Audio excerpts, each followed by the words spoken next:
Hi, boys and girls. I brought you one of my favorite books, Where the Wild Things Are by Maurice Sendak. This is a classic book. This story is older than me. It was published in 1963.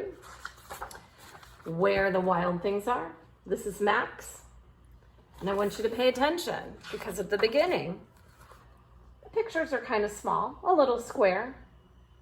And as Max's imagination grows, the pictures grow with him. So pay attention. It's kind of cool. And here we go. The night Max wore his wolf suit and made mischief of one kind and another. His mother called him Wild Thing, and Max said, "I'll eat you up." And he was sent to his room without any supper.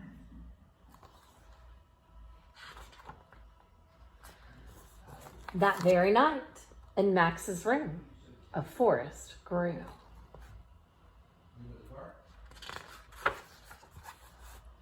And grew.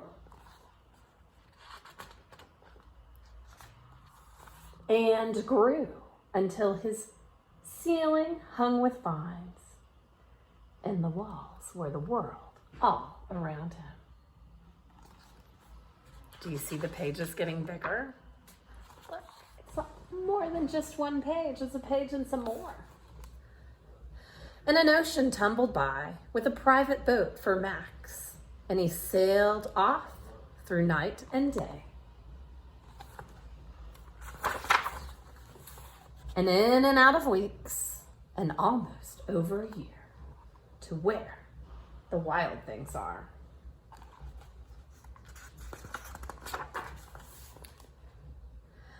And when he came to the place where the wild things are, they roared their terrible roars, and they gnashed their terrible teeth, and they rolled their terrible eyes, and they showed their terrible claws.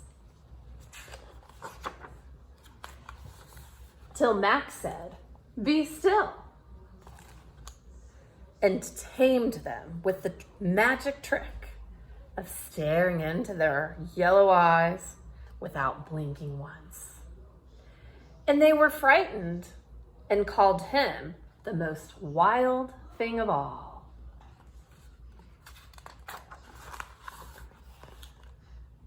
And made him king of the wild things. "And now," cried Max, "let the wild rumpus start."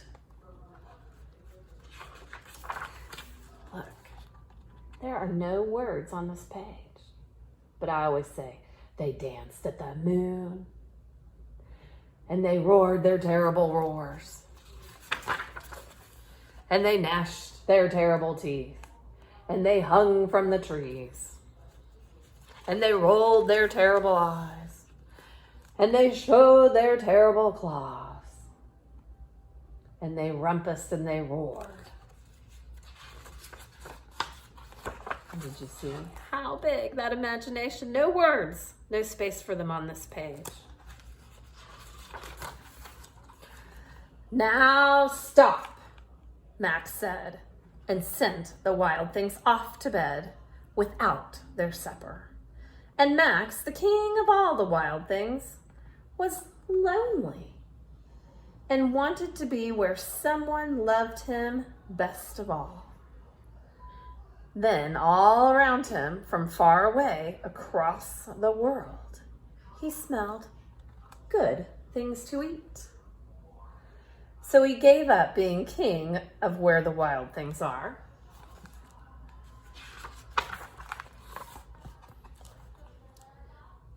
But the wild things cried, "Oh, please don't go.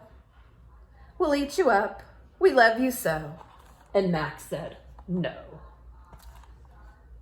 The wild things roared their terrible roars, and gnashed their terrible teeth, and rolled their terrible eyes, and showed their terrible claws. But Max stepped into his private boat and waved goodbye.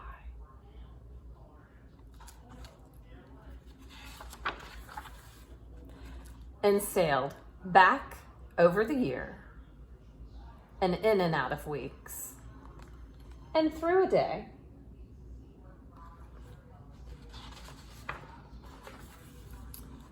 and into the night of his very own room. Oh, I'm sorry, I can't see the picture. Into the night of his very own room, where he found his supper waiting for him. And you know what? It was still hot. That is Where the Wild Things Are, a classic book. I hope you enjoyed it, and I hope you noticed how we went from a square and grew to a whole page and 2 pages, and then there were no words at all. Go have fun. Go have a wild rumpus with your family. Run around the backyard and roll your eyes and gnash your teeth and show us your claws and roar your terrible roars and have an awesome time. I love you, boys and girls. Have a great day.